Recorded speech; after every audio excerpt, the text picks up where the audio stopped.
Hi guys! Nandito ako ngayon. Magluluto na ako ng mani. Isna na kayo. Ang init ng panahon. 2 araw ako hindi nakapagtinda kaya mag-ano na ako. Luluto na ako ng paninda. Para bukas may pantinda na ako.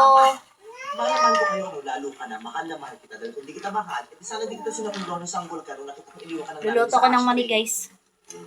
Para bukas. Pero alam niyo po, buti pa kami apat mahal mo. Kahit Sobrang mahal na ng ano ngayon.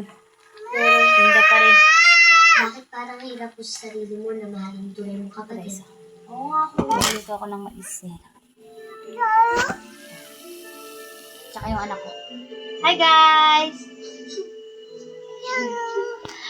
Nag-aabang siya na maluto na yung aking paninda para sigurado kukuha na naman to ng mani.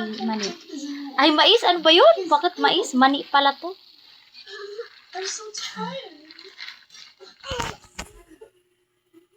Super kalan lang gamit ko guys. Naubusan na ako ng tangke. Kaya dito na ako sa super kalan nagluluto. Mahirap na. No, just for your humor. Hindi naman talaga nakatapos yung task. Init. Init guys. Bye-bye.